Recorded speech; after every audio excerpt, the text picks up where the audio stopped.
Hello दोस्तों, स्वागत है आपका एक बार फिर से मेरे YouTube चैनल दी इंग्लिश डायरी पर। और मैं हूं आपका दोस्त विजय। और आज की इस वीडियो में हम बात करेंगे रासीपुरम कृष्णस्वामी अय्यर नारायण स्वामी यानी आर के नारायण के बारे में। आर के नारायण आपके प्रोज सेक्शन में दिए हुए हैं और इनकी नोवेल द गाइड भी दी हुई है जो कि हमें पढ़नी है। मेनली इनकी जो इंपॉर्टेंट फैक्ट्स हैं रिलेटेड टू लाइफ या फिर इनके वर्क से रिलेटेड वो आज की इस वीडियो में हम पढ़ेंगे। उसके बाद जो है इनकी नोवेल को हम पढ़ेंगे। तो मेनली शॉर्टली स्मार्टली जो है मैं आपको हमेशा इनके बारे में शॉर्टली बताता हूँ इंपॉर्टेंट फैक्ट्स को। उसके बाद हम सीधे चलते हैं नोवेल्स की तरफ, क्योंकि दोनों चीज़ें दी हुई है तो मेनली फोकस्ड रहेंगे आपके क्वेश्चंस नोवेल बेस्ड। कुछ क्वेश्चंस हो सकते हैं कि राइटर बेस्ड रहे, तो इस वजह से यहाँ पर राइटर के बारे में भी आपको बताया जा रहा है।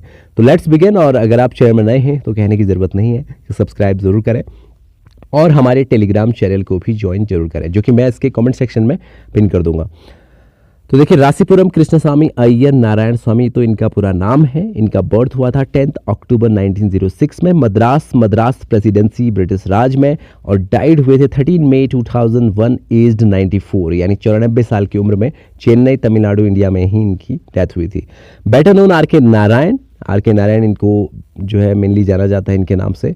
और he was an Indian writer and novelist. Indian writer हैं और नोवेलिस्ट हैं।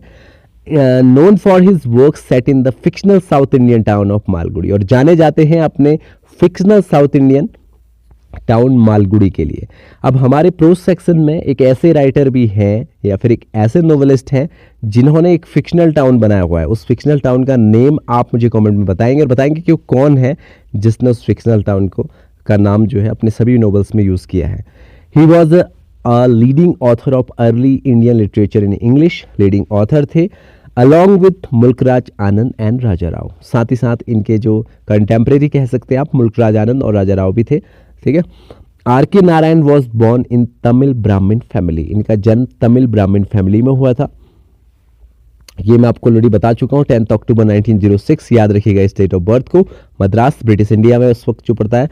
He was one of 8 children. Total 8 बच्चों में से एक ये भी थे। 6 सन थे इनके फादर के एंड 2 डॉटर्स। ठीक है, 2 बेटियां थी, 6 लड़के थे।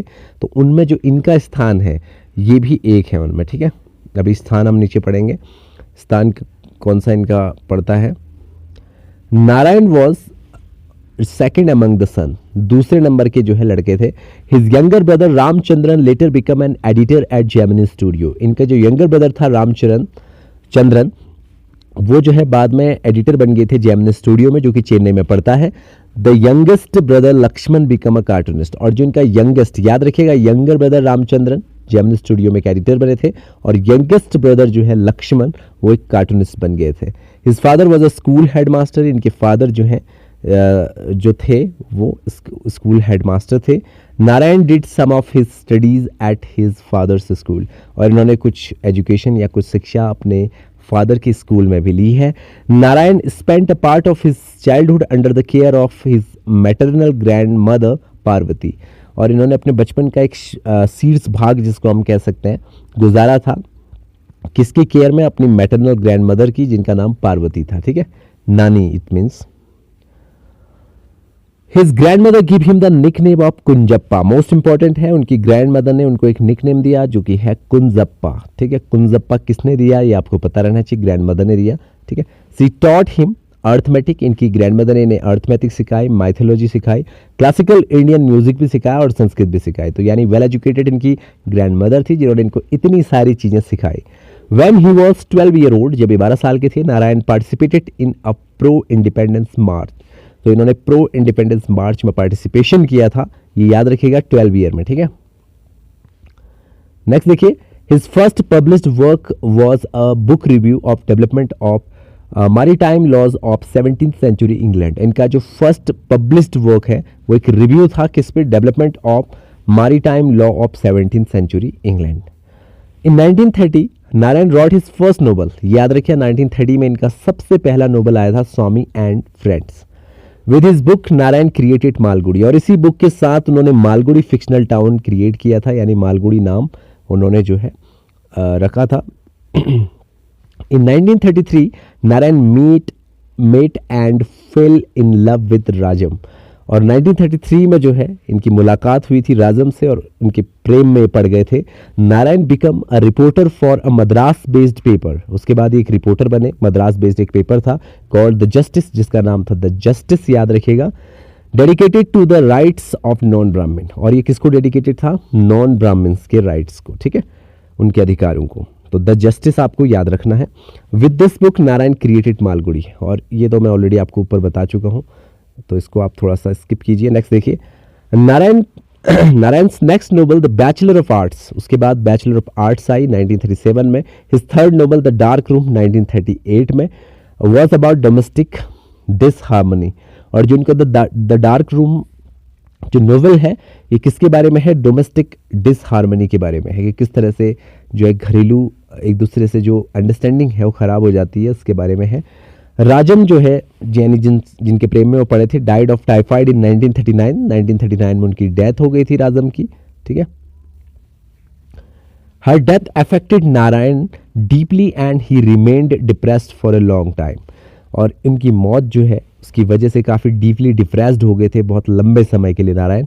The next novel the English teacher. उसके बाद इंग्लिश टीचर इनकी एक नोबल आई। His first collection of short story, ये इंपॉर्टेंट है कि उनकी जो first collection of short stories आई उसका नाम था Malgudi days, was published in November 1942।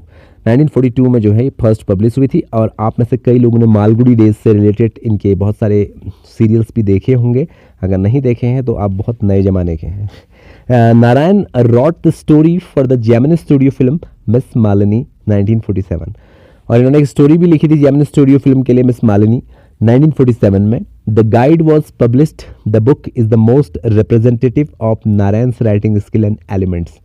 सबसे ज़्यादा इंपॉर्टेंट है द गाइड। ईयर बताना भूल गया हूँ, 1958 याद रखिएगा, रट्टा लगा लीजिएगा। द गाइड 1958 में आई थी, ठीक है। और इससे इनके स्किल्स और एलिमेंट्स देखने को मिले।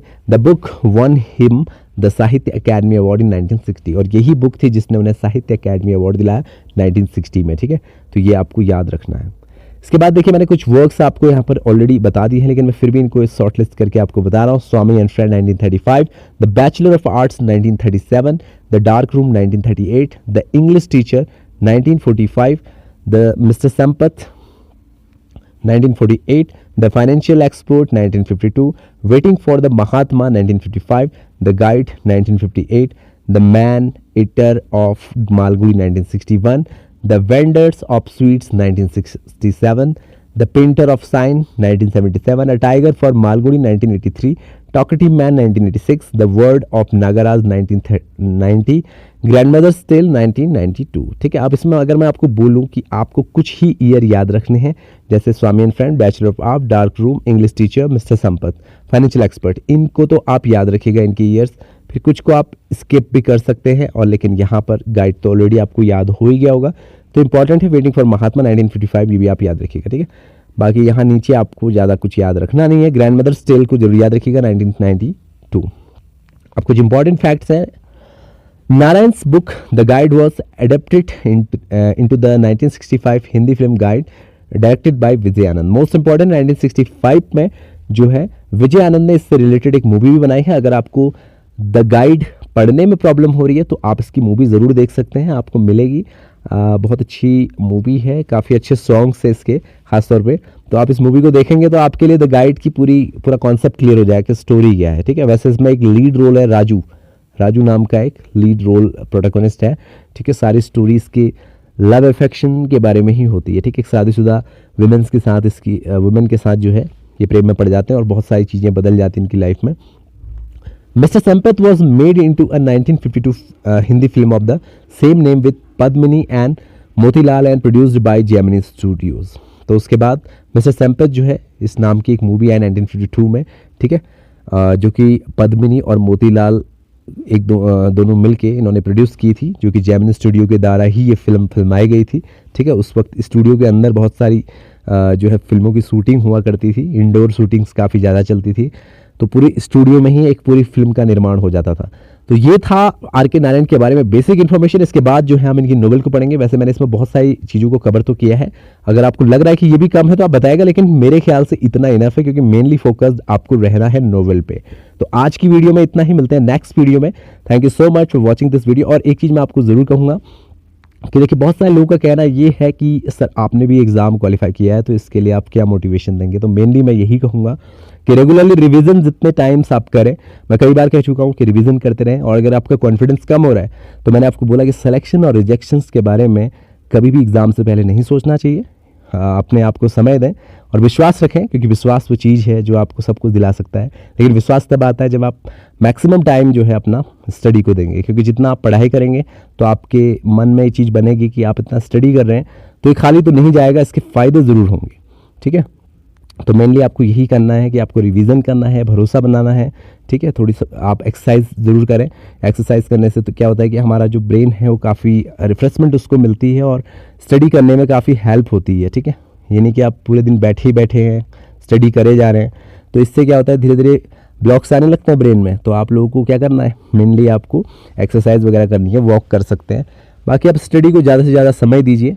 ठीक है, और बहुत सारी चीज़ें मिक्स एंड मैच होती हैं, क्योंकि बहुत सारी चीज़ें आप पढ़ रहे हैं तो एक साथ काफ़ी सारी डिटेल को माइंड में फिल करना बड़ा मुश्किल होता है, मैं मानता हूँ। लेकिन अगर आप ये भरोसा करके पढ़ेंगे कि मैं जो भी पढ़ रहा हूँ मुझे वो याद हो रहा है, मुझे वो याद होगा, एग्ज़ाम में मैं उस आंसर को फाइंड आउट कर लूँगा, तो ये भरोसा, ये लाइन आपके लिए बहुत काम आएगी। बाकी मैं एक वीडियो सेपरेटली आपके लिए बनाऊँगा कि क्या क्या स्ट्रेटेजी बना के आपको अपनी स्टडी करनी है। फिलहाल आज की वीडियो में इतना ही, क्योंकि ये मेनली रासीपुरम कृष्ण स्वामी अय्यर नारायण स्वामी जी के बारे में है, तो इसमें ज़्यादा डिटेल बताने की आवश्यकता नहीं है। तो मिलते हैं नेक्स्ट वीडियो में। Thank you so much for watching this video.